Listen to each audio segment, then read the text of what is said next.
Avant, pendant ou après, il n'y a rien, nulle part, qui résiste à la connaissance, ou à la compréhension. C'est pourquoi, la connaissance, et la compréhension, réunies en une seule, sont les seules choses perdues.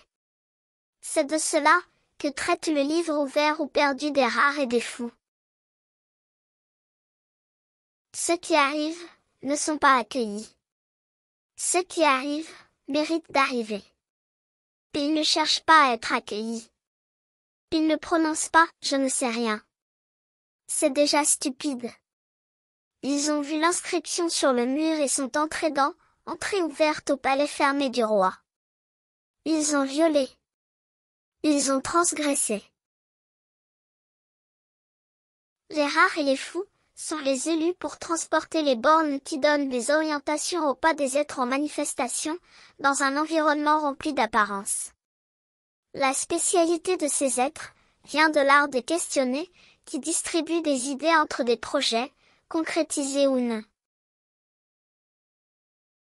Parmi les portes que l'enquête ouvre, il y en a une qui envahit un territoire, qui répond et explique tout ce qui soutient, et cause ce qu'on appelle l'existence. Au seuil de la transposition de cette porte, les mécanismes, qui la soutiennent et ceux qui lui donnent discrédit, se confrontent avec des lumières et des ventes. Sur l'être, qui a obtenu le mérite d'arriver, se répandent le doute de la logique, la peur de l'inconnu, la honte de la rupture avec les règles, et les préjugés établis. Le soutien à la transposition a sa force, dans les pages d'un livre, qui se découvre comme l'entrée en soi. Le chemin du découvreur passe par ces pages, imprégnées de la chimie, qui soutient la transformation de l'être. Par deux voies possibles, l'être en transformation pourra passer, toujours en accord avec sa taille, sa force, sa résistance, et son obstination. La voie sélectionne l'être, mais l'être ne sélectionne pas la voie.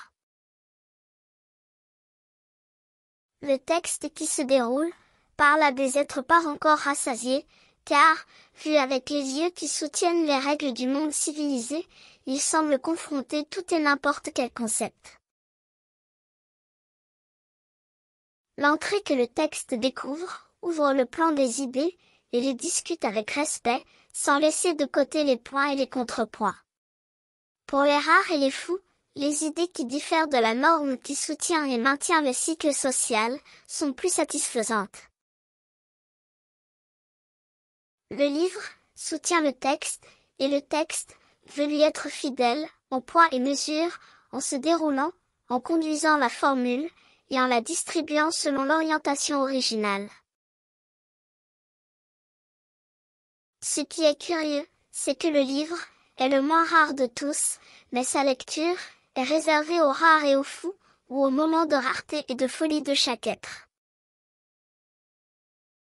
Même avec cette compréhension, le livre est prudent, car le sentiment que les histoires tirées des êtres apportent, est similaire à celui de retirer un jouet des mains d'un enfant. L'intéressant est qu'il n'y a aucune promesse ou garantie pour l'être qui, en frappant un mur, s'arrête soudainement devant une entrée.